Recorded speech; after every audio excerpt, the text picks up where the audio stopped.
Welcome to your new electric Hyundai Ioniq. Today we're going to run through some of the essential features and functions of your new car to help get you up and running. The Ioniq is so similar control-wise to the Hyundai Kona that we've actually filmed the content of this video in the Kona. There are some very minor differences on the dash display, such as where the range of the car is displayed and also how the regen braking is displayed.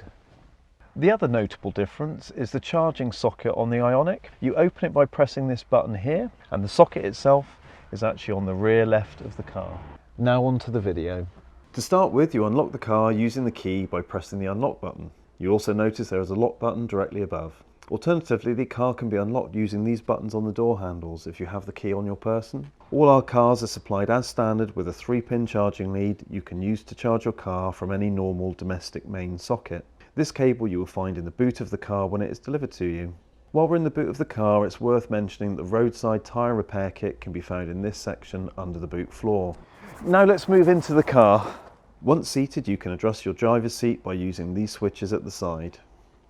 The steering wheel can also be adjusted by releasing the clasp on the left-hand side of the steering column. Once you are comfortable, you can set your wing mirrors using these switches. The Kona has what's known as a proximity key, which just needs to be present within the car to turn it on.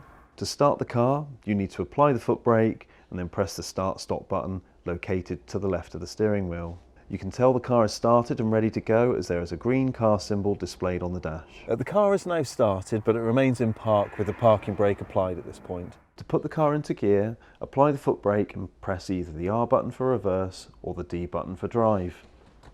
The switches will illuminate to show which gear you are in, and this is also displayed on the dash in the top right. The car has adjustable regen braking settings which are controlled by these two paddles behind the steering wheel. The higher the regen setting, the more the car will automatically brake when you lift your foot off the accelerator.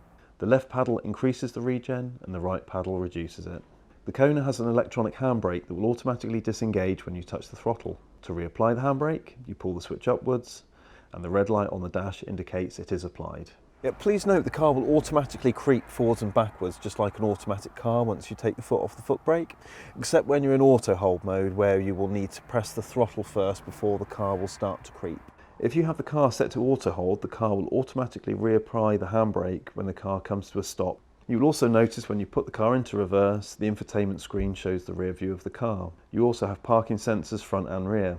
The car can be put back into park again by pressing the P button. The car is equipped with auto lights and auto wipers which can be controlled using the traditional stalks located at each side of the steering wheel.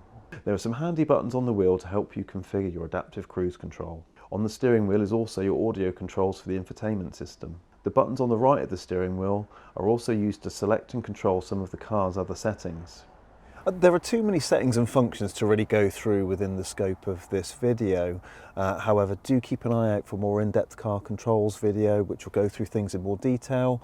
Plus, I also recommend perhaps just spending half an hour in your new car, pressing the various buttons and scrolling through the little menus and just sort of familiarising yourself with what you find.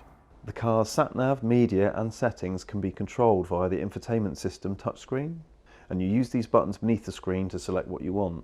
To pair your phone, you click Setup and then Phone Connection. You adjust the climate control using the controls located in the centre console.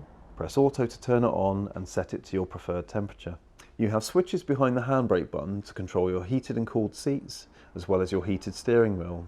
You'll also notice the Drive Mode button to switch the car between its Eco, Comfort and Sports modes. The car's predicted range is based on the charge remaining in the battery, the outside temperature and your recent driving patterns.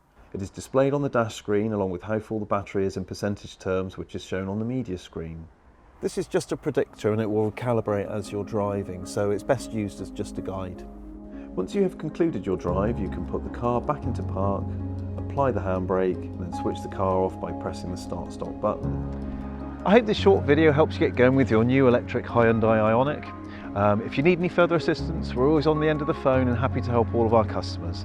Thank you very much for watching and enjoy your new car.